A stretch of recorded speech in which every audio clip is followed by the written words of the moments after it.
आपके साथ भी ऐसा होता है कि महीने की स्टार्टिंग में सैलरी तो आती है पर 5-7 तारीख तक आधी गायब हो जाती है क्योंकि आपकी ईएमआई पेमेंट्स कट जाती है।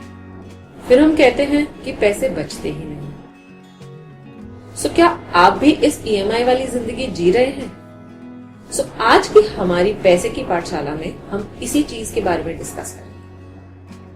हमारी एक्सपेंस मैनेजमेंट की सीरीज तो आप देख ही रहे होंगे और उसी सीरीज में हम देखेंगे कि ईएमआई कैसे हमारे पूरे एक्सपेंस की मैनेजमेंट को गड़बड़ कर देती है।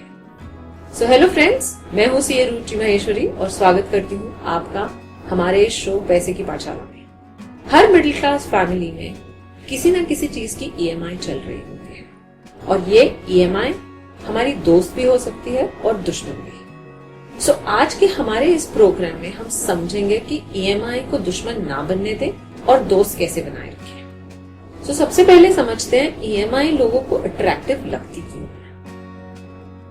सो एक एग्जांपल लो, जब भी हमें कोई एक एक्सपेंस करना, से एग्जांपल अगर मुझे एक फोन खरीदना एंड सपोज उस फोन की कॉस्ट हो 1 लाख या 1,50,000, तो मैं शायद 4 बार सोचती हूँ उसे खरीदने के लिए। बट जैसे ही मैं शॉप पे जाती हूँ और वो मुझे बोलता है कि ये फोन आप 5,000 रुपए महीने में खरीद सकते हो, तो मुझे बहुत अट्रैक्टिव लगने लगता है, मुझे पॉकेट फ्रेंडली लगता है।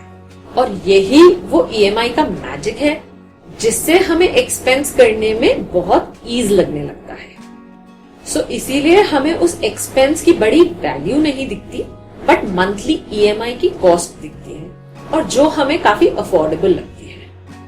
सेकेंड एस्पेक्ट जो आता है वो ये आता है कि ये ईएमआई एक साइकोलॉजिकल ट्रैप बन जाती है। जैसे मैंने बताया कि ईएमआई का मैजिक तो ये होता है कि प्रोडक्ट की कॉस्ट हम भूल जाते हैं और सिर्फ ईएमआई का वैल्यू याद रखते हैं। बट ये जो वैल्यू है वो आप मल्टीपल प्रोडक्ट्स पे ले सकते हैं, चाहे आपका फोन हो, कार हो, कोई घर का बड़ा सामान हो या आपकी वेकेशन की प्लानिंग हो। उन सब की ईएमआई जब आप जोड़ते हैं तो वो इतना बड़ा अमाउंट हो जाता है जो शायद जब आप इंडिविजुअल ट्रांजैक्शन करते हैं तो आपको पता ही नहीं चलता, और यही एक साइकोलॉजिकल ट्रैप हो जाता है। अब ये दोनों पॉइंट्स सुन के आप सोचेंगे ईएमआई तो खराब ही होती है, बट ऐसा नहीं है।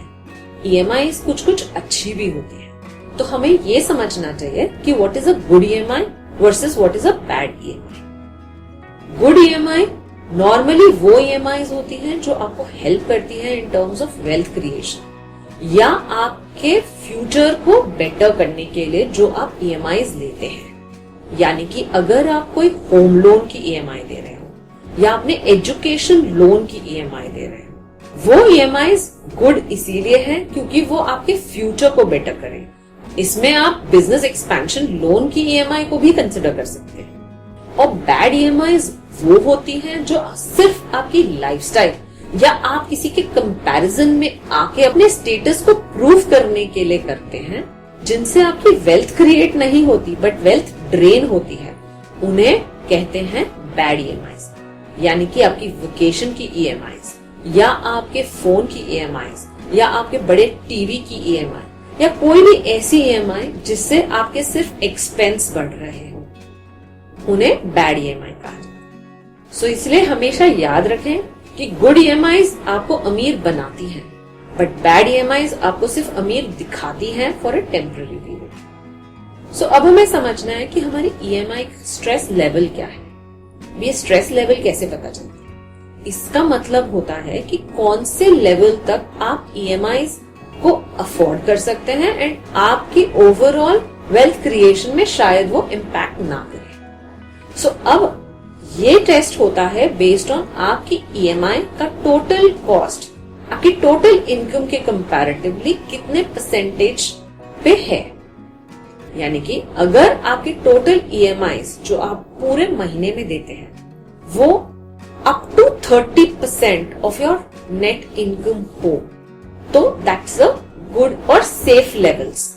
अगर आप 30% को क्रॉस कर रहे हैं तो वो एक चेतावनी का सिंबल है जो आपको समझना चाहिए कि आप ध्यान रखें and you come with in the limits of 30%। सो अगर आप अपने फाइनेंशियल स्ट्रेस से बचना चाहते हैं तो आपके EMIs कंट्रोल्ड होने चाहिए। EMI से सपने पूरे करिए, लेकिन सपनों को EMI मत बनने दीजिए। सो फ्रेंड्स, याद रखें कि EMI एक टूल है और इस टूल से आप घर बना भी सकते हैं या आप अपने आप को फाइनेंशियल स्ट्रेस में डाल सकते हैं। चॉइस आपकी है कि आप क्या करना चाहते हैं। So I am sure financial literacy के इस प्रोग्राम को देखने के बाद जब भी आपको एक खर्चा करने लगे और शायद EMI ऑप्शन चूज करने लगे तो आप याद करेंगे और सोचेंगे कि क्या ये खर्चा मेरे को अमीर बनाएगा या मुझे फाइनेंशियल स्ट्रेस में डालेगा, एंड उसके बाद आप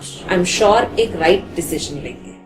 सो आप अपनी एक्सपेंस मैनेजमेंट की जर्नी को कंटिन्यू रखें, बिकॉज धीरे धीरे यही एक्सपेंस मैनेजमेंट आपको वेल्थ क्रिएशन की राह पे लेके जाएगा। सो अगर आपका भी कोई फ्रेंड है जो EMIs पे बहुत डिपेंडेंट है तो डेफिनेटली ये प्रोग्राम उससे शेयर करें और उसे भी अवेयर कराएं कि EMI can be a financial stress.